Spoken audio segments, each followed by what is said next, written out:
तो आज के इस वीडियो में हम लोग पढ़ने वाले हैं उपनिषद। यानी उपनिषद एक भी ग्रंथ है, ये भी ग्रंथ है जो प्राचीनतम ग्रंथ में से एक है। जैसे कि हम लोग पहले पढ़ चुके हैं वेद वेदांत, उसके बारे में हम लोग जान चुके हैं इससे पहले वाले वीडियो में। तो आज हम लोग जानेंगे पुराण। पुराण क्या होता है, अब पुराण क्या है। तो पुराण सबसे पहला क्या है, ग्रंथ है। क्या है, ग्रंथ है, जो एक प्राचीनतम ग्रंथ के रूप में इन्हें भी दिया जाता है।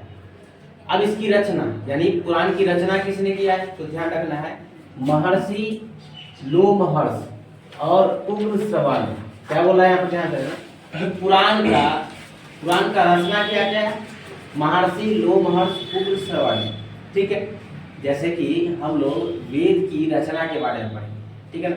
तो वेद की रचना किसने किया, वेद की रचना किसने किया, दिखाया है कि महर्षि वेद व्यास, जिसको नाम दिया जाता है महर्षि वेद व्यास। एक्चुअली में वेद जो इसमें जोड़ दिया ना, पहले व्यास था ही, लेकिन जब रचना किया तो क्या हो गया, वेद व्यास। लेकिन इनको भी तो ज्ञान आया होगा तभी रचना किया होगा। रचना का मतलब संकलित करना, मतलब ज्ञान दिया था ईश्वर ने, इनको ज्ञान दिया था। बोल सकते हो कि घोर तपस्या या एक तरह से ध्यान करने से इनको ज्ञान मिला। तो ध्यान में एक तरह से ईश्वर के वास के रूप में इनको आया वो ज्ञान, और फिर इन्होंने लिखा। इनका भी कहानी कुछ अलग चीज का है। अब यहाँ पर हम क्या बोले कि पुराण की रचना किसने किया, महर्षि लोमहर्ष ने, इसी प्रकार से किया होगा।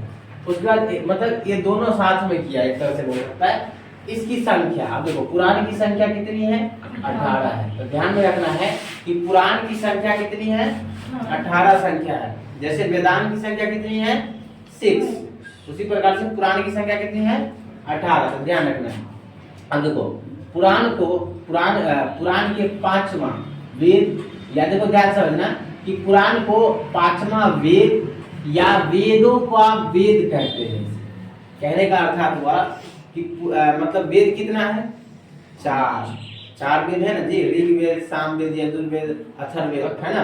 तो इसको पुराण को या तो 5वां वेद कहा गया है, 5वां वेद कहा गया है, या उस वेदों का ये वेद है, उस वेद जो है उस वेदों का ये वेद है, ये कहा गया है। समझ में आया। तो उसी कैटेगरी में रख सकते हैं कि या तो इसे 5वां वेद बोलो, या तो वेद जो वेद है उसका वेद का वेद कहा गया है। ठीक है, तो एक 5वां किताब के रूप में क्या है, वेद के रूप में पुराण। 5वां वेदों के रूप में किसे जानते हैं, पुराण को जानते हैं। समझ में ना, याद रहेगा। अब देखो यहाँ पर क्या कहा है कि इससे यानी पुराण से, इससे प्राचीन राजवंशों की जानकारी मिलती है। किससे, तो बोल सकते हो पुराण से प्राचीन जो राजवंश हुआ करता था उसका जानकारी इसमें मिलती है। ठीक है, अब क्या कहा जा रहा है कि पुराण, अब पुराण कौन पढ़ता था, किसको पढ़ने का अनुमति थी, किसको नहीं थी। तो ध्यान रखना यहाँ पर कि स्त्री जो होता है, जो महिलाएं होती है, और शूद्र जो छोटे जात होता है, महिलाओं और छोटे जात को इसे पढ़ने की अनुमति नहीं थी। बात को समझ रहे हो कि समझ रहे, यानी शूद्र और स्त्री को पढ़ने की अनुमति नहीं थी। सिर्फ क्या थी अनुमति, सुनने की अनुमति थी। सिर्फ सुन सकते हो, पढ़ नहीं सकते हो। समझ में आ रहा है कि अब ये पढ़ लेगा तो बोलेगा कि छुआ जाएगा, क्योंकि उस समय छुआछूत अस्पृश्यता की सिद्धांत चल रहा है, नहीं यानी छुआछूत चल रहा था, इसलिए छुआ जाएगा इसके तहत उन्होंने नहीं इसको पढ़ने दिया। समझ में आ रहा है कि ना। अब बोले आप देखिए क्या बोला जा रहा है कि स्त्री और शूद्र को पुराण पढ़ने की अनुमति नहीं थी, ये समझने की कोशिश करो। और सुनने के केवल से इसको कहने की इजाजत बोल सकते हो थी। आप देखो यहाँ पर कि पुराण हम बोलेंगे, इसकी संख्या कितनी है, 18 संख्या है। तो कुछ यहाँ पर पुराण का भी हम जिक्र किए हैं, जैसे विष्णु पुराण। क्या है यहाँ पर लिखा, विष्णु पुराण। विष्णु पुराण में मौर्य वंश की जानकारी मिलती है। मौर्य वंश जो बताए थे, मौर्य वंश में तीन शासक रहा। तो मौर्य वंश की जानकारी कहाँ मिलती है, कौन सी पुराण में, विष्णु पुराण में। ध्यान रखना कि पुराण में, विष्णु पुराण में मौर्य वंश की जानकारी मिलती है। वही मत्स्य, ये महत्वपूर्ण एक तरह से बोल सकते हो कि पुराण है। मत्स्य पुराण में सातवाहन वंश की जानकारी तो मिलती है, लेकिन यहाँ क्या कह रहा है कि विष्णु भगवान, ध्यान से समझना, विष्णु भगवान के 10वें अवतारों की भी चर्चा मिलती है। विष्णु भगवान की 10वें अवतार की चर्चा किस पुराण में मिलती है? तो ध्यान रखना है, मत्स्य पुराण में। मत्स्य मतलब होता है मछली, ठीक है ना। तो मत्स्य पुराण में विष्णु के 10 अवतारों की चर्चा कही गई है।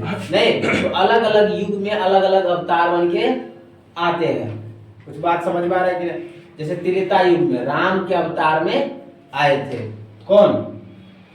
जो हाँ, समझ रहे थे? यानी 10 अवतार, विष्णु भगवान के 10 अवतार है थे जो राम भगवान के रूप में कहीं ना कहीं त्रेता युग में आए थे। ध्यान से समझना। वायु पुराण भी, वायु पुराण का चर्चा, अब देखो इसमें गुप्त वंश की चर्चा है। देखो अलग अलग वंशों की चर्चा मिला जाता है, जो महत्वपूर्ण है जो हम लिखा है। अब 18 को लिखा देंगे तो जो महत्वपूर्ण होगा वही ना लिखाएंगे, याद करके क्या करोगे? तो इस 18 में से हम 3 को लिखाए हैं। जो एक वायु पुराण है, सॉरी वायु पुराण है, इसमें किसकी चर्चा मिलती है? गुप्त वंश की चर्चा मिलती है, जो हम आगे हिस्ट्री में पढ़ेंगे। जैसे गुप्त वंश के बारे में पढ़ेंगे, सातवाहन वंश के बारे में, मौर्य वंश के बारे में पढ़ेंगे, ठीक है ना, की जानकारी मिलती है। अब इसी वायु पुराण में लिखा गया, क्या लिखा गया है? समुद्रगुप्त, ध्यान है, समुद्रगुप्त का घोड़ा 3 समुद्र का पानी पीता था। क्या कह रहा है? लिखा गया है कि वायु पुराण में ये नोटेड है कि ये तो सबसे पहले कि इसमें गुप्त वंश का चर्चा मिलती है। दूसरी बात यह है कि समुद्रगुप्त का घोड़ा, क्या समुद्रगुप्त का घोड़ा जो था उस समय, वो कहाँ का पानी पीता था? 3 समुद्र का पानी पीता था। इसकी चर्चा हमें वायु पुराण में मिलता है। हम देखे नहीं है लेकिन इसकी चर्चा इसमें मिलती है, सो कहा जा रहा है। इतना बात समझ में आ गया?